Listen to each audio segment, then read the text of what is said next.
warahmatullahi wabarakatuh. Selamat siang. Wah, hari ini hari Kamis tanggal 21 Agustus bertepat dengan hari Kamis aja sih gitu ya. Dan kemarin kita sudah merayakan kemerdekaan Republik Indonesia ke-80. Wah, Indonesia maju, rakyatnya sejahtera, amin. Namun kita bicara ngomongin sejahtera, kita akan membicarakan hal yang menjadi topik hangat. Ini tidak cuma berhenti di meja diskusi saja, tetapi kita langsung hadirkan oleh pakarnya. Wah, kali ini kok beda ya tamunya gitu ya. Dr. Ashari, spesialis obstetri dan ginekologi, subspesialis dok ya, subspesialis dan konsultan fertilitas, betul? Insya Allah. Lu panjang banget awalnya kalau kenal sosok Dokter Alfun. Nah, inilah rajanya Dokter Alfun, masternya gitu ya. Oh, anaknya cakep ternyata, bapaknya juga cakep ya. Gitu. Ya, hari ini loh, masya Allah dok, astagfirullah. Iya, masya Allah. Gak boleh ditinggi-tinggikan. Oh, direndah-rendahkan, nggak boleh gitu ya. Oke, hari ini selama kurang lebih 30 menit kita akan berdiskusi terkait dengan bagaimana berjuang untuk garis 2. Nah, kita ngomongin adanya kesempatan dari Allah Subhanahu wa taala menitipkan gitu ya. Dan bagaimana terkait dengan pertanyaan, kalau sudah 1 tahun menikah tapi belum dikaruniai buah hati harus seperti apa ya? Topiknya hangat, panas sesuai dengan hari ini, hari Kamis panas-panas juga. Langsung Dokter Ashari. Dok, topik hari ini kita membicarakan permasalahan pejuang garis 2. Nah, kemarin sesuai dengan obrolan diskusi sama Dokter Ashari ini terkait dengan bagaimana jika pasangan suami istri sah, kan gitu ya. Pasangan suami istri kalau 1 tahun belum dikaruniai buah hati, apa sih yang harus dilakukan? Apa harus hati-hati nih kok aku 1 tahun belum punya omongan ya? Tapi terlepas KB ya dok ya, karena kan ada yang menunda kayak gitu. Itu seperti apa sih dokter? Ya, Bismillahirrahmanirrahim. Assalamualaikum warahmatullahi wabarakatuh. Waalaikumsalam. Alhamdulillahirrahmanirrahim. Ini nggak seperti podcastnya Refli Harun. Oh, Jumpa lagi. Jumpa. Oh, itu Ya, ada. itu. Suatu upaya tadi disampaikan pejuang. Kalau pejuang itu mempunyai target, saya harus. Nah, kata-kata harus ini jangan sampai ada di sini. Oh, ya, okay. Sabar, ikhtiar, tawakal. Segala sesuatu hanya dari Allah. Tanpa seizin dari Allah, kita tidak bisa apa-apa. Nah, jadi sabarnya tadi, ikhtiarnya tadi, ya marilah kita telusuri. Kalau Allah sudah menentukan ridho, nyata ada istilah 4M. Metu lahir, maem rezeki, manten jodoh, M satunya mati. Itu hanya gaib, hanya di tangan Allah. Kita tinggal menjalani.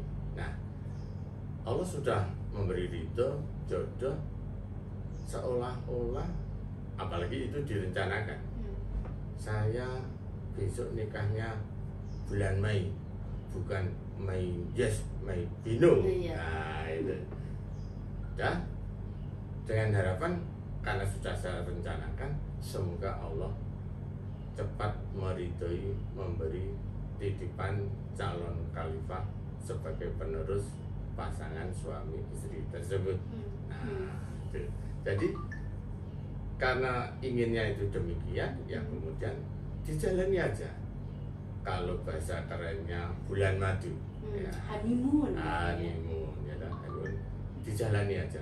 Kalau Allah tiba-tiba mengaruniai rezeki titipan calon khalifah tersebut sebulan 2 bulan, alhamdulillah. Kalau belum, jangan mengejar-ngejar. Ya itu tadi, menyamakan persepsi.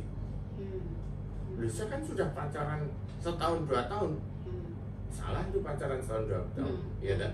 Kalau sudah mateng ngapain setahun 2 tahun?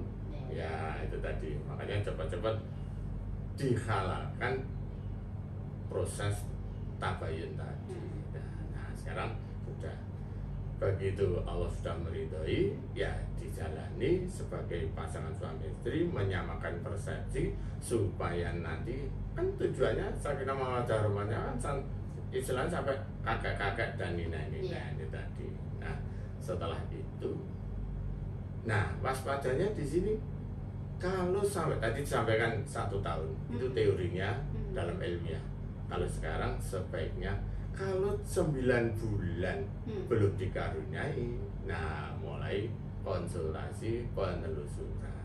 Tapi lepas bukan sebagai apa long distance relation, betul. LDR. Suaminya kemana? Suaminya ke laut. Pelayaran ya. Itu bukan.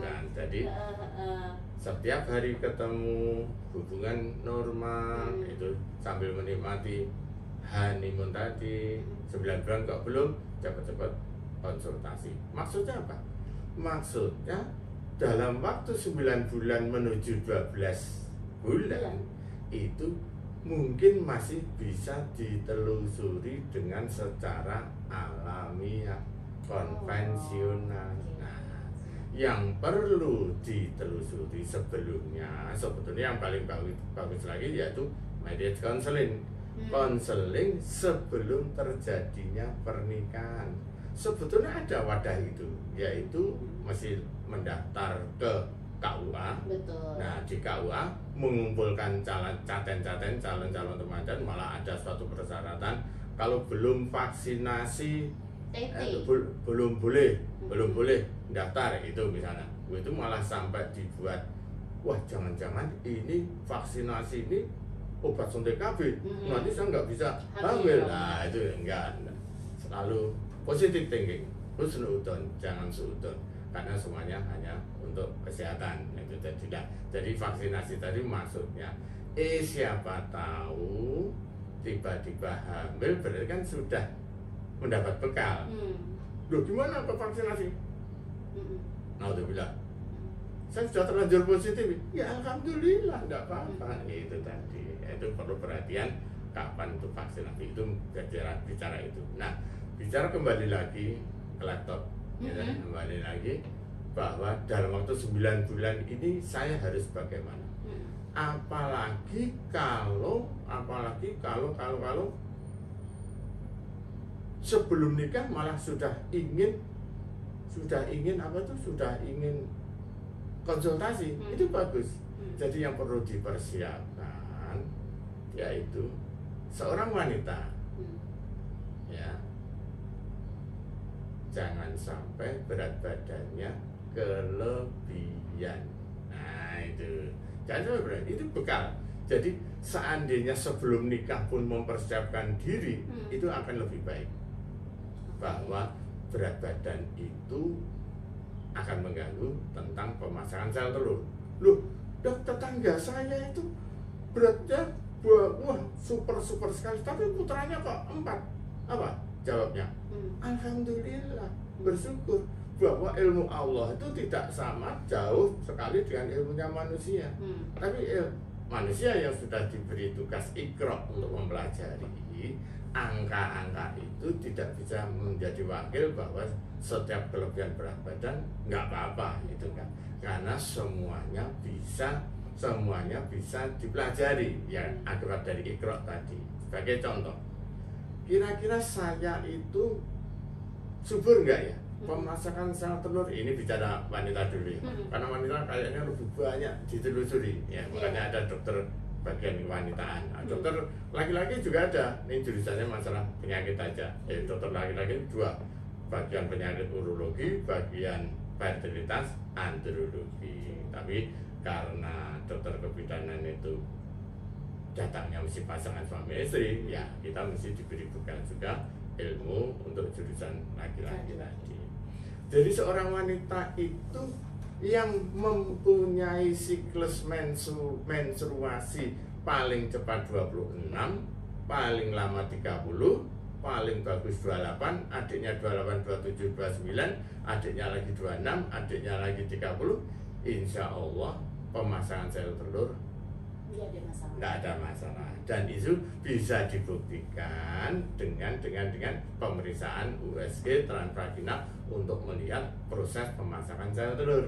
Nah, jadi rata-rata siklusnya 26 sampai 30 biasanya sel telurnya bagus. Nah, yang kegemukan tadi berapapun lebihnya, tapi kan ada ilmu gizi, indeks massa tubuh, body mass index, itu kalau nggak pakai rumus yang sulit, tinggi badan dikurangi 110, itulah berat badan ideal wanita. Kalau laki-laki dikurangi 100. Tapi kalau pakai rumus yang sulit, ya, rumus yang sulit apa itu, dengan indeks massa tubuh, kemudian dibagi tingginya itu kuadratnya meter, berat badannya ketemu berapa. Itu body mass index itu normalnya 18,5 sampai 23,5. Kalau body mass indexnya lebih dari 23,5, 24, 25 sudah mulai gemuk. 25, 26, 26% ya, indeks 60, wah, obesitas super gemuk. Nah, itu biasanya. Nah, berapapun selama siklusnya itu masih 26 sampai 30, insya Allah pemasangan sel telur masuk. Jadi yang tadi diceritakan seorang wanita yang super gemuk, putranya 4, itu siklusnya alhamdulillah masih sekitar 26 sampai 30. Jadi dilihat secara klinis bisa. Nah, bekal dari seorang laki-laki, kegemukan, yang semua Jepang dia punya anak. Ya, kalau laki-laki nggak ada gangguan pemasangan sel telur. Maaf tadi diulang lagi. Wanita itu produksi sel telur setiap bulan itu cuma 1 loh. Sebulan cuma 1. Kalau Allah mengkaruniai kadang 2, misalnya jadi kembar, atau 1 membelah jadi 2, itu mungkin aja. Tapi kalau laki-laki produksinya jutaan. Terus-menerus tiap hari produksi. Ya, produksi memang untuk mematangkan pabrik itu 3 kali 24 jam. Ya jumlahnya, ya kualitas lari cepatnya maupun bentuk-bentuk normalnya itu 3 kali 24 jam. Nah, dan berjuta-juta. Dengan rata-rata ejakulasi 5-6 cc per cc-nya itu yang normal minim 15 juta per cc, normal biasa 20 juta, kali 5 berarti 100 juta. Bayangin kalau membayangkan sperma itu 100 juta itu kayak apa? Enggak ada. Ngapain gerak-gerak? Ini aku kemasukan 100 juta sperma lah itu ceritanya gitu. Gitu ya. Gangguannya laki-laki waspada. Gangguannya laki-laki, 1 merokok, 2 minum alkohol. Kalau merokoknya vape ternyata sama. Vape kan lagi akhir-akhir ini. Ternyata setelah dilakukan pemeriksaan itu ternyata tetap mengganggu ketiga-tiganya tadi. Belum lagi semoga nggak ada infeksi. Kalau ada infeksi ya jelas akan mengganggu, baik jumlahnya, kalau infeksinya hebat mematikan walaupun berjuta-juta, kalau lemah mati ya nggak ada, bukan. Infeksi apa dok pada cowok? Ya, kan jalurnya, pintunya sama antara pabrik sperma dengan air kencing. Ya kan salurannya yang sama. Kalau wanita sendiri, saluran telur sendiri, saluran kencing sendiri. Tapi risiko infeksi lebih banyak pada wanita daripada laki-laki. Yang terkenal mudahnya ISK, infeksi saluran kemih itu tadi. Nah, dari situ akan dilihat kualitas. Jadi rata-rata selama 9 bulan kalau belum, kemudian konsultasi dalam waktu 3 bulan. Kalau semuanya sudah ditelusuri, telurnya bisa dilihat baik, kok belum dikaruniai ya, pas 1 tahun kok belum, baru ditelusuri lebih dalam, yaitu pemeriksaan laboratorium pabrik sperma untuk laki-laki, Terus wanita yang paling utama ronsen rahim. HSG. Rahimnya ada buntu atau tidak saluran indung telurnya. Itu. Jadi telurnya bagus, spermanya bagus, kalau saluran indung telurnya mampet buntu, gitu ya. buntu. Ya kapan ketemunya? Paling sampai di buntu sini sama di sini. Halo, ayo sini. Nah, jalannya buntu. Gitu.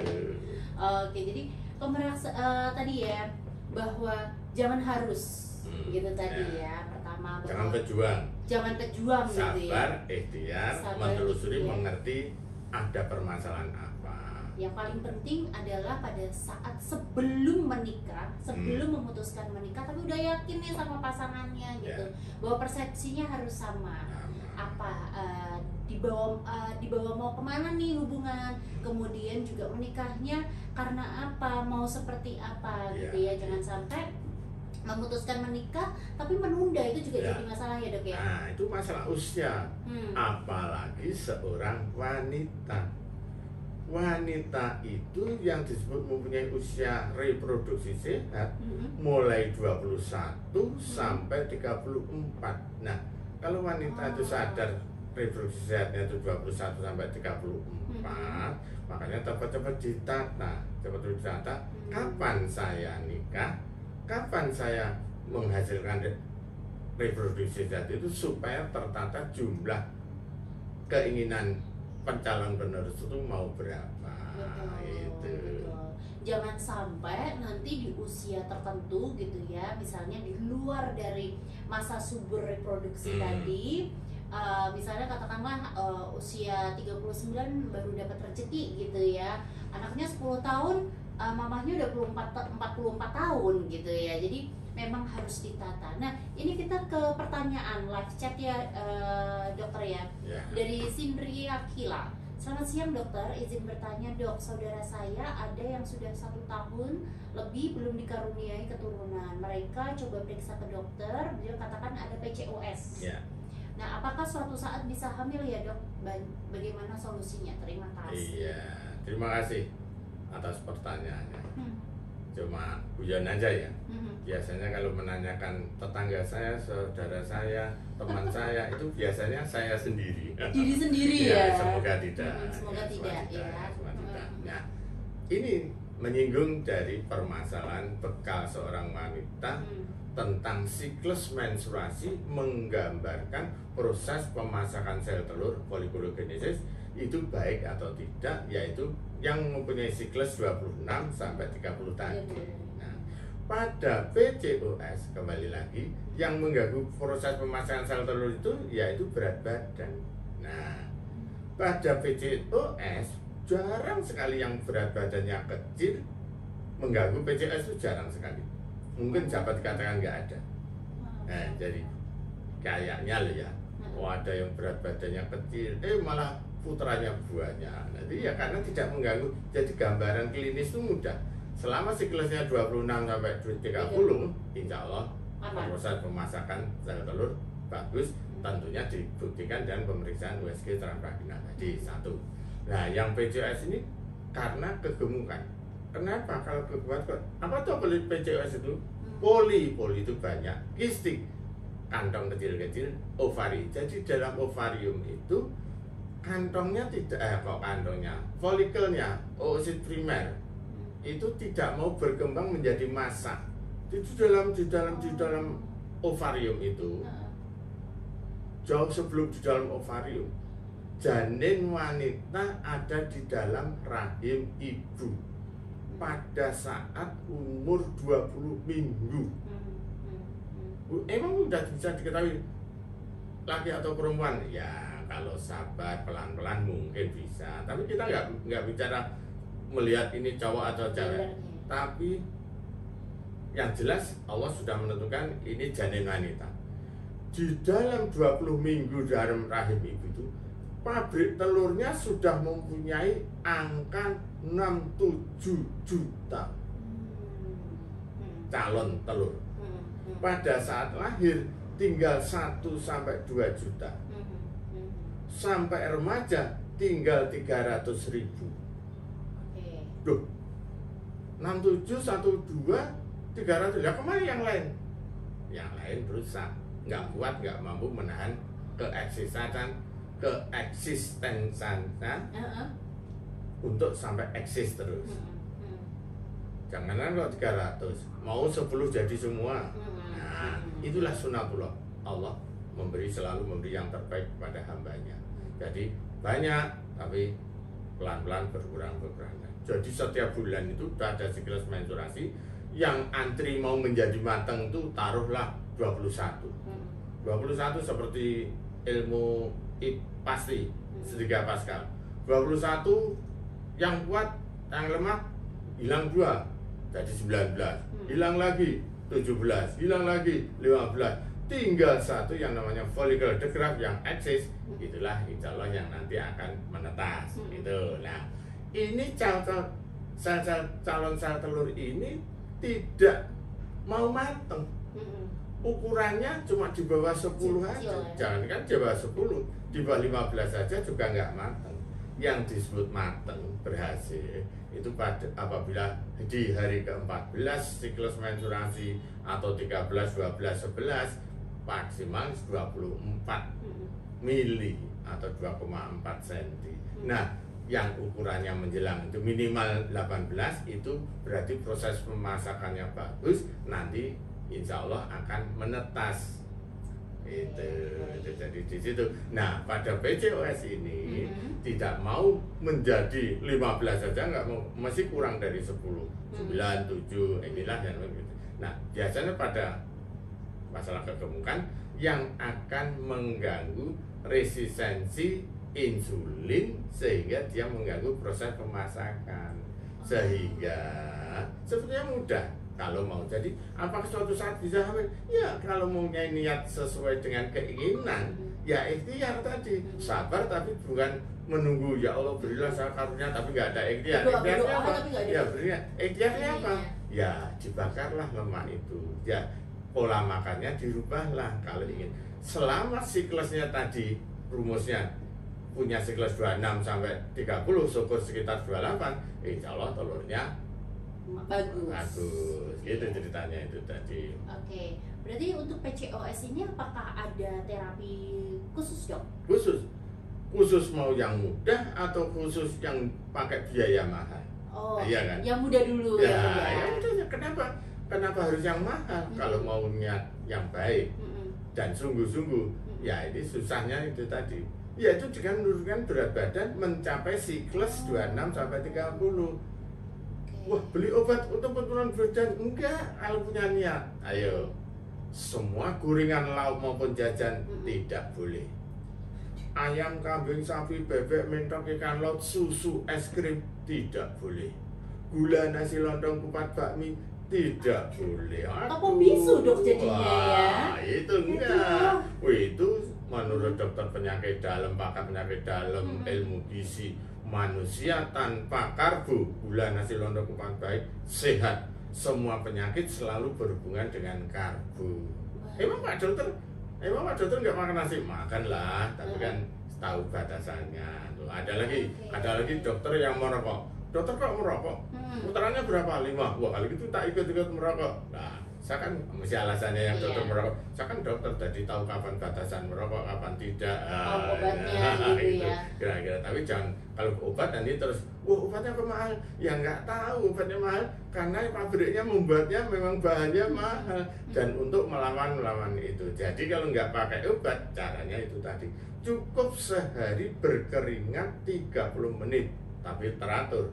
Mau 30 menit, mau 60 menit atau 1 jam boleh, tapi teratur setiap hari ya 1 jam. Sekarang 1 jam, 2 hari nggak keluar keringat, 1 jam lagi makan banyak lagi, ya kapan terbakarnya. Gitu. Tapi kalau yang mahal tadi, Dok, kayak apa tuh treatment untuk PCOS? Nah, kalau yang mahal, pertama membantu bakar lemak. Itu obat yang untuk membantu bakar lemak. Bantu loh ya. Tapi kalau sudah dibantu tapi yang masuk masih tetap masuk ya menang, apalagi di dalam masih banyak cadangan ya itu bantu bakar lemak. Kemudian membantu melawan supaya tidak terjadi PCOS. Ya, itu. Terus kemudian membantu memicu pemasakan sel telur tadi. Tapi obat ini akan mubadir kalau yang di dalam itu masih ada. Betul. Jadi yang paling bagus alamiah yaitu tadi penurunan berat badan, membuat siklus teratur 26 sampai 30, baru kalau sudah nampak terus pemasakan sel telur tadi kalau PCOS di bawah 10 mm kok bisa sampai 15. Nah ini kalau mau dibantu dengan obat insya Allah lebih ringan, obatnya tidak terlalu banyak gitu. Kalau laki-laki ya cukup stop rokok. Wah nggak bisa kalau langsung, ya mau nggak itu aja terserah niatnya tadi, nama amal niatnya itu sampai seberapa keinginannya itu tadi untuk mohon ridho dari Allah calon titipan khalifah penerus pasutri. Jadi untuk sindir yang hilang ya saudaranya atau tetangganya gitu ya, bahwa PCOS itu bukan berhenti untuk berharap bisa hamil ya dok, tapi semuanya bisa, tapi kita harus usahakan dulu tadi ya, harus memperbaiki dulu pola hidupnya, indeks massa tubuhnya juga harus diatur. Ini ada kiat alamiah lagi tentang ovarium, indung telur, pabrik telur. Kesukaan indung telur, pabrik telur itu wortel, brokoli, sawi warna hijau, kacang merah yang keras itu, ikannya bandeng. Murah ya? Murah. Murah loh. Pernah mendengar postingan dari dokter ahli gizi? Kita tuh orang Indonesia, orang Timur, jangan ikut-ikut salmonisasi. Salmonisasi itu ikan katanya paling mahal, paling enak. Itu kalau di Eropa, di negara dingin, dan ikannya hidupnya juga di laut yang dalam. Tapi Allah itu selalu memberi dimanapun kepada hambanya maupun tempatnya. Di sini ternyata ada bandeng. Dan dia mengatakan bahwa ikan kembung juga. Ternyata setelah diteliti, ikan bandeng itu isinya yang terkenal Pak, omega 6, omega 3, omega 12, omega 24, ada nggak ya nggak tahu. Itu ternyata bandeng lebih bagus daripada salmon. Ayo. Kembung juga gitu ya dok. Nah kembung kemarin dokter ahli gizi juga, tapi kembung hati-hati, jangan digoreng, apalagi tadi digoreng nggak boleh.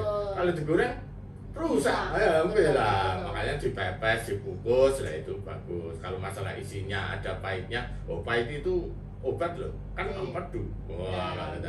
Tapi ya nggak enak katanya, yang mau nyaman itu tadi. Yang gurih-gurih aja kalau ya. Itu dibungkus itu akan lebih utuh. Kalau bandeng lah, wah banyak durinya. Ya ada rumusnya menghilangkan duri bandeng 1 menit di postingan ada, atau mau di presso juga boleh. Sekarang juga sudah tersedia ya bandeng langsung konsumsi gitu ya. Itu banyak cara, tapi itu paling dekat dan murah gitu ya dok ya. Kayak wortel itu selain buat mata juga ternyata bikin glowing dok. Benar. Nggak usah pergi ke jangan pergi ke kecantikan, itu suka-suka, ada rezeki silahkan bagi rezeki dengan itu. Betul. Jadi yang saat ini sedang diberikan gitu ya PR khususnya pada PCOS, teman-teman yang sedang berjuang untuk apa ya dok ya, ikhtiar tadi PCOS, bahwa itu bisa tetap ada potensi untuk hamil. Nanti ada konsultasinya seperti apa, kiat-kiatnya seperti apa secara dalam, itu bisa nanti konsultasi dengan dokter Ashari. Ada satu lagi sebelum kita closing, karena dokter Ashari ini sudah antri pasiennya ya, dari halo.ndi. Ciri-ciri kita harus mulai cek kesehatan reproduksi kapan sih dok? Ya. Ini kadang apa ini remaja atau nyonya ya. Pada kesehatan reproduksi wanita itu ada batasnya, yaitu mulai 21 sampai 34 atau 35. Itu. Jadi kalau terus kemudian dilihat dari siklusnya tadi. Selama siklus menstruasinya itu sekitar 26 sampai 30, insya Allah produksi telurnya bagus. Ya kalau remaja belum nikah, ya kita nggak bisa melihat pemasangan sel telur ya, betul, karena betul, pemeriksaannya transvagina. Tapi bagi yang sudah pasangan suami istri, kemudian kok siklus saya, loh kalau berat badan saya tuh cuma 45-50, tapi kok siklus saya kok jarang ya. Nah, mudah itu, berarti gizinya yang diperbaiki. Nah, makanya selalu yang namanya body mass index, indeks massa tubuh itu selama berat badannya ideal, secara teori semuanya dalam batas normal, siklusnya juga normal gitu tadi ceritanya. Nah, untuk melihat kesuburan memang cukup siklus 26 sampai 30. Itu diinget ya. Jadi itu sebagai patokan dan pedoman kita bahwa oh ternyata menstruasiku siklusnya range-nya di 26 sampai dengan 30. Ya, itu insya Allah sih pabriknya sehat gitu ya, pabriknya reproduksinya bagus gitu. Tapi kalau misalnya oh siklusnya kok ada masalah, apalagi mensku tidak teratur, nah inilah yang harus dikonsultasikan segera, karena kita tidak berbicara pada hari ini saja, saat kita yang masih belum menikah gitu ya, masih makannya aur-auran gitu, tapi nanti pas oh iya aku mau serius, usianya udah sekitar 28 tahun, mau serius sama seorang, nah baru kepikiran menata pola hidup sehat. Nah sebenarnya untuk pejuang garis 2 ini ataupun 1 tahun harus gimana dilakukan, sebenarnya Allah dan juga teknologi kesehatan ini sudah memberikan pengetahuan yang memang dekat dengan kita ya dok ya. Allah berikan kita wanita ini adalah menstruasi, berarti kita bisa niteni gitu ya, nandain oh ternyata ada permasalahan, baru nanti dikonsultasikan begitu ya. Apa dok nih kesimpulan dari hari ini, kemudian pesan-pesan khususnya untuk para wanita dan para pria ya, kalau kita ngomongin wanita aja gimana ya, kembali lagi tadi, hidup sehat, selalu sabar, ikhtiar, kemudian jangan lupa selalu tawakal. Kalau sudah pasangan suami istri muda atau sudah agak terlambat, selalu ikhtiar dan kembali lagi dinikmati selama 9 bulan, dijaga selama 9 bulan tadi, berat badan selalu ideal, syukur laki-laki juga wanita juga ideal, cukup tinggi badan dikurangi wanita kurangi 110, itulah ideal, plus minus 10%. Nah, kalau 45 plus minus 10% ya menjadi 50, itu sudah masih bagus itu. Tapi kalau laki-laki dikurangi 100, selama itu ilmu gizinya selama berat badan ideal, insya Allah semuanya sehat gitu. Sip. Dan juga penutupnya Dr. Azhari ini luar biasa ya, Healthy People, bahwa tidak hanya memberikan konsultasi kesehatan saja, tetapi memberikan hal-hal yang menerapkan dari sisi agama juga. Jadi itu yang barangkali tidak semuanya bisa seperti itu. Jadi tadi offline-nya wah ternyata kenapa seperti ini, ternyata ada reason-reasonnya bahwa ya memang wanita harus lebih detail, tidak hanya cantik secara paras, tetapi juga kamu adalah aset luar biasa gitu ya. Kamu juga harus cek kesehatan, pelajari siklus menstruasi, siklus haid kamu gitu ya.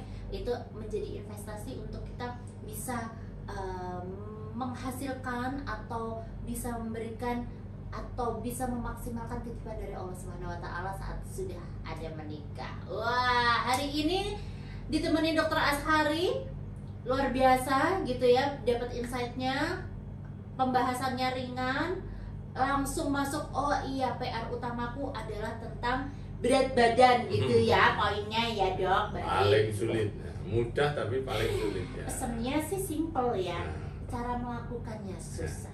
Tadi nggak usah salmonilaan, kita orang Indonesia sudah dianugerahi negara maritim banyak banget, dari bandeng, dari kembung, dari tongkol, banyak sekali. Beralih pada laut-laut ya, nutrisi yang kurus tadi berarti ada sesuatu. Wah, kekurusan berarti dinaikkan nutrisinya. Terus kalau kamu yang kesegeran gitu ya, kamu harus banyak juga olahraga dan mengatur berat badannya. Oke, saya Noni dan juga Dr. Ashari undur diri. Sampai ketemu bulan depan ya, di bulan September ada apa, karena September adalah September ceria. Assalamualaikum warahmatullahi wabarakatuh. Waalaikumsalam warahmatullahi wabarakatuh.